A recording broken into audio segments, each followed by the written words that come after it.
ओम शांति। आज 3 अक्टूबर 2021 अव्यक्त बाप दादा की मधुर महावाक्य रिवाइज है 31 मार्च 1988। बाबा आज कह रहे कि कैसे वाचा और कर्मणा को शक्तिशाली बनाना है, तो उसके बारे में आज बाबा विस्तार में बताते हैं। तो आज के कलरफुल मुरली में देखते हैं कि बाबा क्या कहते हैं। टाइटल है वाचा और कर्मणा दोनों शक्तियों को जमा करने की ईश्वरीय स्कीम। तो जैसे ही गवर्नमेंट में स्कीम निकलता रहता है, तो आज बाबा ईश्वरीय स्कीम निकाला है। वाचा और कर्मणा ये दोनों शक्तियों को कैसे जमा करना है, उसके बारे में बाबा आज कहते हैं कि वाचा और कर्मणा ये दोनों शक्ति बहुत पावरफुल होनी चाहिए, तभी बाबा की प्रत्यक्षता होगी। तो देखते ही कलरफुल मुरली में सबसे ऊपर कुर्बान होते हैं दिल के स्नेह के कारण। तो आज दिल के स्नेही और स्नेही बच्चों के जो अंतर है उसके बारे में बाबा बता रहे हैं कि दिल के स्नेही कैसे होते हैं और स्नेही कैसे होते हैं। तो देखते हैं दिल के स्नेही तो बाप की दिल की बातों को, दिल की आशाओं को जानते पूर्ण भी करते हैं। तो दिल के स्नेही जो बच्चे होते हैं, तो बाबा की जो भी बातें हैं वो दिल में समा जाती है।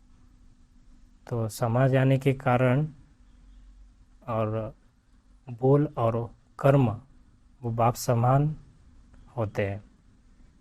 बाबा कहते हैं कि जो बाप के दिल ने कहा वो बच्चों के दिल में समाया। तो बाबा ने जो कहा वो अपने अंदर धारण किया, दिल में समाया और प्रैक्टिकल उस जीवन में उतारा। तो स्नेही बच्चों के बारे में बाबा बता रहे हैं, कुछ दिल में समाता है और कुछ दिमाग में समाता है। तो जो दिल में समाता है वो कर्म तक आता है, और जो दिमाग में समाता है वो सोच चलता है कि कर लेंगे, हो जाएगा या नहीं हो जाएगा, ऐसे सोच चलता रहता है। तो आगे बाबा कह रहे हैं, दिल का वरदान सदा दिल में खुशी, उमंग, उत्साह का अनुभव कराता है। तो दिल का स्नेही बच्चे जो होते हैं, तो बाबा से दिल का वरदान जो मिलता है उसके द्वारा सदा उमंग उत्साह में आगे बढ़ते रहते हैं, सदा खुशी में रहते हैं, खुशी अनुभव करते हैं। तो बाबा कहते हैं कि कैसा मनसा, वाचा और कर्मणा को शक्तिशाली बनाना है, उसको जमा करना है।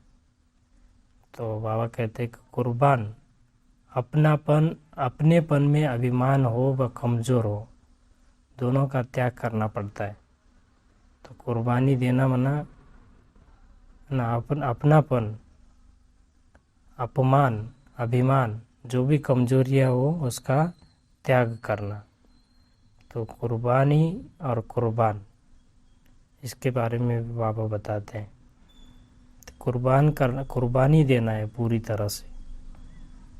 और बाबा कहते हैं कि नीचे बोल अलौकिक फरिश्ते के बोलो, कम और मधुर बोल। तो जैसे बाबा के वाक्य है वैसे बच्चे के भी वाक्य बने, है ना। जैसे बाबा का कर्तव्य है वैसे बच्चे के कर्तव्य है, जैसे बाबा की दृष्टि वैसे बच्चे की दृष्टि। तो बाबा कहते हैं बाप समान होने के लिए वाचा और कर्मणा दोनों को शक्तिशाली बनाना पड़ेगा। तो वो बोल कैसा होना चाहिए, अलौकिक होनी चाहिए, फरिश्ते वाली बोल होनी चाहिए, कम और मधुर बोलना चाहिए, मीठा बोलना चाहिए, यथार्थ बोल होना चाहिए। जिस बोल का फल निकले यथार्थ, जिसका ना निकले व्यर्थ। बाबा कहते हैं कि जो भी बोल हो यथार्थ हो, कम शब्द में हो, मधुर हो, मीठा हो। तो जो बोल ज़्यादा बोलते हैं, अर्थ नहीं होता है उसमें, तो सब क्या हो जाता है, अव्यर्थ हो जाता है। बाबा कहते हैं कि जैसे जहाँ पर कम शब्द यूज करना है, 4 बोल बोलना है, तो 24 बोल बोलते हैं तो 20 बोल क्या हो गए, व्यर्थ गए ना। तो बाबा कहते हैं कि यथार्थ हो बोल, मीठा हो, मधुर हो। याद का आधार स्नेह, याद से मनसा शक्ति जमा। जैसे याद करते हैं, याद का आधार ही क्या है, स्नेह की वजह से हम बाबा को याद करते हैं। तो सभी का स्नेह है और दिल का स्नेह होना चाहिए। बाबा कहते हैं याद से मनसा शक्तिशाली बनता है। तो जब मनसा शक्तिशाली बनता है तो कर्म, बोल और कर्म भी शक्तिशाली बनता जाएगा। तो बाबा कहते हैं दूसरों को नहीं देखना, अपने को एग्जाम्पल बनाना।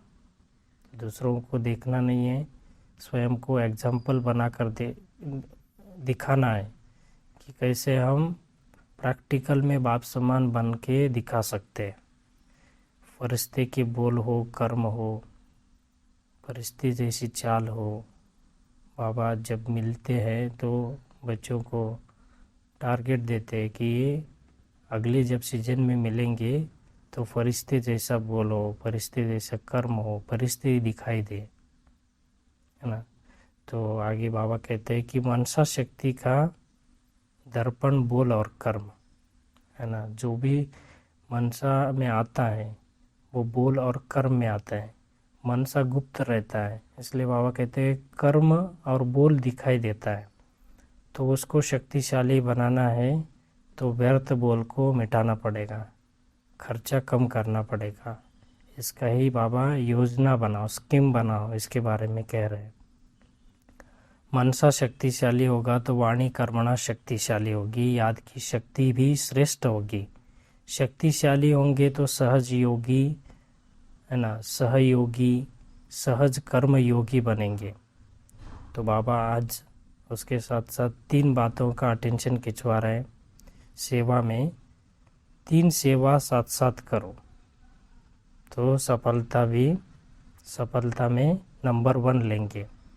बाबा कहते हैं पहला अपनी संतुष्टता, स्व की सेवा करो। बाबा कहते हैं स्वयं संतुष्ट रहो। दूसरी संगठन की संतुष्टता मानी परिवार की सेवा। तीसरी भाषा द्वारा सेवा माना विश्व की आत्माओं की सेवा।